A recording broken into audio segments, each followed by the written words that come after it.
ಈ ಕಾವೇರಿ ಜಲ ಬಿಕ್ಕಟ್ಟನ್ನ ಭಗವಂತನೇ ಪರಿಹರಿಸ್ತಾನ. ಕಾವೇರಿ ಜಲನಯನ ಪ್ರದೇಶದಲ್ಲಿ ಭರ್ಜರಿ ಮಳೆ ಆಗ್ತಾ ಇದೆ.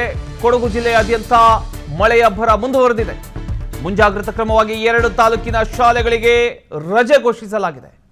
ಸೋಮವಾರಪೇಟೆ ಹಾಗೂ ಮಡಿಕೇರಿಯ ಪ್ರಾಥಮಿಕ ಪ್ರೌಢಶಾಲೆಗಳಿಗೆ ರಜೆ ನೀಡಲಾಗಿದೆ. ನೋಡಿ, ಕಳೆದ ಕೆಲವು ದಿನಗಳಿಂದ ಕಾವೇರಿ ನೀರಿನ ವಿಚಾರವಾಗಿ ಕರ್ನಾಟಕ ಹಾಗೂ ತಮಿಳುನಾಡು ನಡುವೆ ಸಾಕಷ್ಟು ಚರ್ಚೆಗಳು ನಡೀತಾ ಇದ್ದಾವೆ. ಜಲಾಶಯಗಳಲ್ಲಿ ನೀರಿನ ಕೊರತೆ, ರೈತರ ಆತಂಕ, ಕುಡಿಯೋ ನೀರಿನ ಸಮಸ್ಯೆ, ಹೀಗೆ ಹಲವು ಪ್ರಶ್ನೆಗಳು ಎದುರಾಗಿದ್ದಾವೆ. ಆದರೆ ಈಗ ಪ್ರಕೃತಿಯೇ ಸ್ವಲ್ಪ ನಿಟ್ಟುಸಿರು ಬಿಡುವಂತಹ ಒಂದು ಸುದ್ದಿಯನ್ನ ಕೊಟ್ಟಿದೆ. ಕಾವೇರಿ ಜಲಾನಯನ ಪ್ರದೇಶದಲ್ಲಿ ಕಳೆದ 2-3 ದಿನಗಳಿಂದ ಭರ್ಜರಿ ಮಳೆ ಆಗ್ತಾ ಇದೆ. ಅದರಲ್ಲೂ ಕೊಡಗು ಜಿಲ್ಲೆಯಲ್ಲಿ ಮಳೆಯ ಅಬ್ಬರ ಮುಂದುವರೆದಿದೆ. ಅದರ ಒಂದು ದೃಶ್ಯವನ್ನ ನೀವು ಗಮನಿಸ್ತಾ ಇದ್ದೀರಿ. ಬಹುತೇಕ ನದಿಗಳು ಹಾಗೂ ಹಳ್ಳಗಳು ತುಂಬಿ ಹರಿತಾ ಇದ್ದಾವೆ.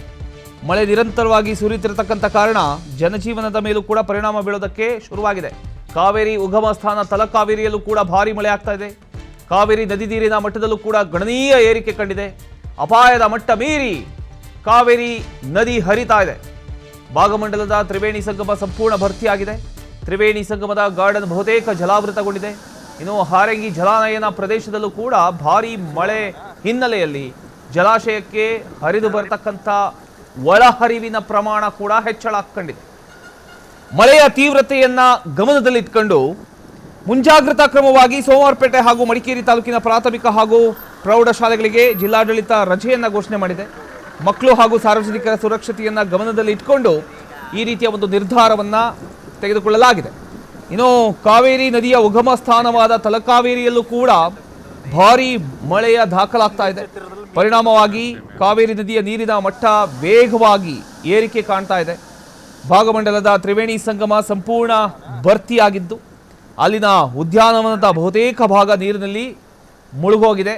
ಆ ಉದ್ಯಾನವನವನ್ನ ನೀವು ಗಮನಿಸ್ತಾ ಇದ್ದೀರಿ ನೋಡಿ.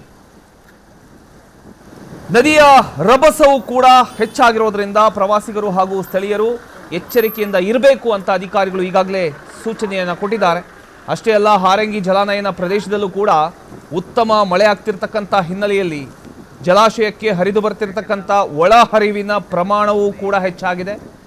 ಇದೇ ರೀತಿ ಮಳೆ ಬೈ ಚಾನ್ಸ್ ಮುಂದುವರೆದ್ರೆ ಕಾವೇರಿ ಕಣಿವೆಯ ಪ್ರಮುಖ ಜಲಾಶಯಗಳ ನೀರಿನ ಮಟ್ಟ ಕೂಡ ಮತ್ತಷ್ಟು ಏರಿಕೆ ಆಗ್ತಕ್ಕಂಥ ಎಲ್ಲ ನಿರೀಕ್ಷೆಗಳು ಇದ್ದಾವೆ.